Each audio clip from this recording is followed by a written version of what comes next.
मैं उठी और दरवाज़ा खोला तो सामने कोई भी नहीं था। बाहर निकल कर देखा तो सारी लाइट बंद थी। मैंने वापस कमरे में आकर घड़ी में देखा तो अभी शाम के 6 बज रहे थे।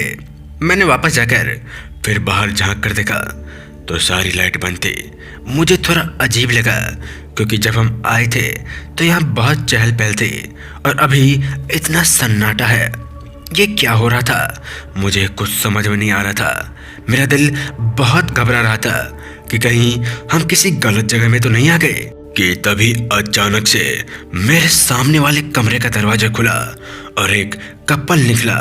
मैंने उनसे हेलो कहा लेकिन उन्होंने मेरी तरफ नहीं देखा। उसी अंधेरे में चलते चले गए। अब तो मेरा मन में बुरा ख्याल आने लगे। मैंने जल्दी से रोमा और निधि को जगाया और पूरी बात उनको बताई। वह दोनों भी काफ़ी डर गई। मैंने कहा, रोमा रोमा यहाँ कर हमने बहुत बड़ी गलती कर दी है। मैंने तुमसे पहले ही कहा था लेकिन तुम नहीं मानी। अब इससे पहले हमारे साथ कुछ भी हो, चलो निकलते हैं यहाँ से। हम तीनों ने जल्दी से जल्दी अपना सामान पैक किया और वहाँ से निकले। वहाँ अब इतना अंधेरा था कि पास का भी कुछ नहीं दिख रहा था। हमने फ़ोन की टॉर्च को ऑन किया और हम धीरे धीरे चलने लगे कि तभी हमारे पीछे किसी के आने की आहट हुई। हमने पीछे मुड़कर देखा तो हमारी हालत और ख़राब हो गई। सामने एक सिर कटा हुआ मुर्दा खड़ा था जिसने अपने सिर को हाथ में पकड़ रखा था, जिसे खून की धाराएं बह रही थी। वह दृश्य बहुत ही भयानक था। हमारे रोंगटे खड़े हो गए। वह मुर्दा हमसे कुछ न बोला और हमें चीरते हुए उसी अंधेरे में चला गया। हमें अंदाजा हो गया था कि हम किसी भूतिया स्थान पर आ गए हैं। मैंने मन ही मन भगवान का स्मरण किया कि कैसे भी करके हमको इस नर्क से निकाल दो। हम उस अंधेरे में घंटों चले रहे थे लेकिन हमें कोई रास्ता नहीं दिखा और ना ही वह गेट। कि तभी वहाँ जोरों से आवाज़ें आने लगी, किसी के रोने की तो किसी के चिल्लाने की तो किसी के चीखने की। वह आवाज़ें इतनी जोरदार थी कि कान फट जाए। हम घूम ही रहे थे कि सामने से एक आदमी हमसे टकराया और मानो हमें बिजली का झटका लगा। हम तीनों वहीं गिर गए। तभी वहाँ लाइट जली लेकिन हमने ध्यान से देखा तो लाइट नहीं, मसाले थी और वह कोई रिजॉर्ट नहीं, शमशान घाट था। वहां पर अनेकों लाशें जल रही थी। यह वही आदमी था जो हमको कैब से यहाँ छोड़ कर गया था। मैंने उससे कहा, भैया आप हमको हमारे घर छोड़ दीजिए, हम यहाँ फंस गए हैं। तभी उसका चेहरा बदलने लगा।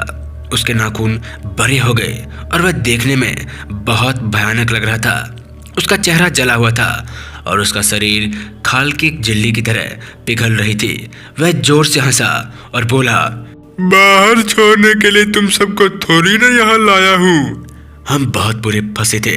मैंने मनी मैन भगवान का नाम लिया कि कैसे भी करके बस यहाँ से निकाल दो। कि तभी मेरा सिर एक लोहे के गेट से टकराया। यह वही मेन गेट था। मैंने रोमा और निधि से जल्दी भागने के लिए कहा। अचानक से वहां पर जो लाशें जल रही थी सभी हमारे पीछे भागने लगे थे। हम और तेजी से भागने लगे कि तभी उनमें से एक लाश ने रोमा का पैर कसकर पकड़ लिया और अंदर की तरफ खींच लिया। मैं रोमा को बचाना चाह रही थी लेकिन मैं कुछ नहीं कर पाई क्योंकि अगर मैं वापस जाती तो मैं भी न बचती। आंखों में आंसू लिए मैं और निधि भागने लगे। भागते भागते निधि की पकड़ मजबूत हो गई थी, इतनी मजबूत कि मेरे हाथ से खून निकलने लगा। मैंने निधि से कहा, यार मेरा हाथ छोड़, लेकिन उसने और मजबूती के साथ मेरा हाथ पकड़ लिया। मैंने उसकी तरफ देखा तो अवाक रह गया। वह निधि नहीं थी, वह तो एक जलती हुई डरावनी औरत थी जो कि मेरे साथ भाग रही थी, या यूं कहें कि मुझे ही भगा रही थी। उसने कहा, इतनी आसानी से नहीं जाओगी हमारी बस्ती से। तुम्हारी दोनों सहेलियां तो मर चुकी है और अब तुम्हारी बारी है। यह कहकर उसने मुझे ऊपर की तरफ फेंक दिया और मैं एक पत्थर से टकराई और वहीं गिर गई। वह मेरे आसपास उड़ने लगे। क्या चाहिए तुम्हें? उसने कहा, तुम। और फिर भयानक हंसी हंसने लगे।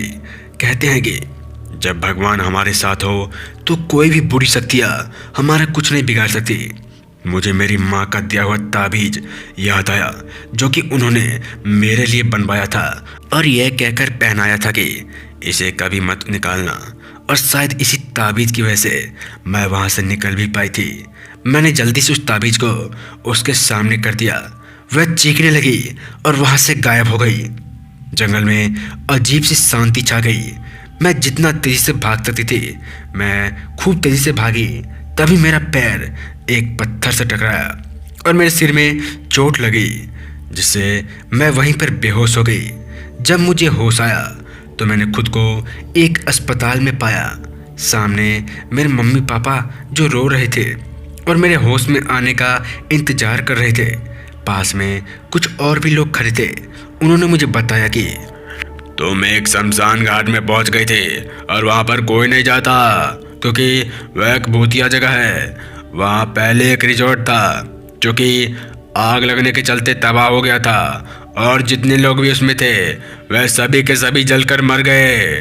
उस एरिया को तभी से बंद कर दिया गया था। वहां पर कोई नहीं जाता क्योंकि वहाँ रात में चीखने चिल्लाने की आवाज़ आती है।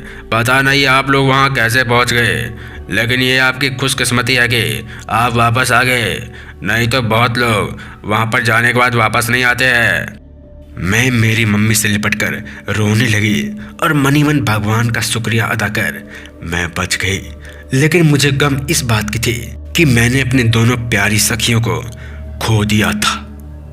तो दोस्तों, कहानी यहीं तक थी। अगर आपको ऐसी इंटरेस्टिंग कहानी पसंद है तो चैनल को लाइक, सब्सक्राइब, शेयर कीजिए। मिलते हैं ऐसी कहानी के साथ। तब तक के लिए जय हिंद, जय भारत।